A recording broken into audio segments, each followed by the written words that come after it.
So kung atin nga pong matatandaan mga kabody, ay humingi na ng tulong ang former 3-division world champion angas ng Pinas Janriel Casimero, sa ating pambansang kamaumani Pacman Pacquiao, upang maikasa ang inaasam-asam niyang laban kontra sa current and disputed super bantamweight world champion Japanese monster Naoya Inoue. Iit ni Cuadro Alas na sana daw ay ibigay na sa kanya ni Pacquiao ang laban kontra kay Inoue.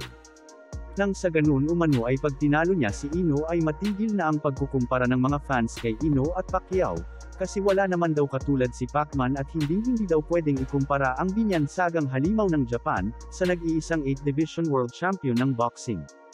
Subalit sa kasamaang palad nga po ay 2 linggo na ang nakakalipas magmula nang humingi ng tulong si Casimero kay Pacquiao, pero wala pa din pong nagiging sagot ang ating pambansang kamao, dahil hindi man lang po nito binigyan ng pansin ang kahilingan ni Cuadro Alas, ganun pa man nga po ay ayon naman sa iba. Ay wala naman daw kasing magagawa si Pacquiao patungkol dito, at kung gusto daw talaga ni Casimero na makalaban si Inoue ay kailangan daw nitong lunukan ang kanyang pride, at lumapit at makipagbati sa MP Promotions President Sean Gibbons.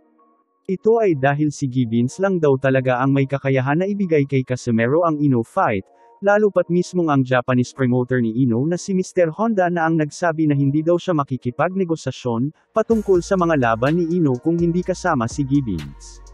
Yan po ang dahilan kung bakit ang huling 4 na laban ni Inoue ay konektado kay Gibbons ang mga fighters na nakakatapat nito. Sa kabilang banda naman mga kabody, kung di siya nagpauto kay Jason, edi sana matagal nang naikasayang Inoue versus Casimero, nagmarunong kasi kampo ni Cuadro Alas lalo na si Jason.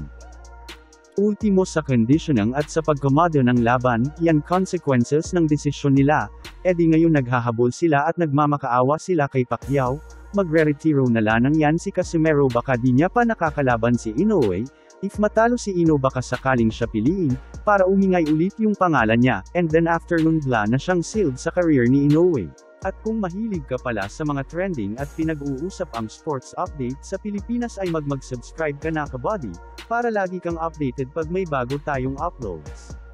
Maraming salamat at mag-iingat tayong lahat.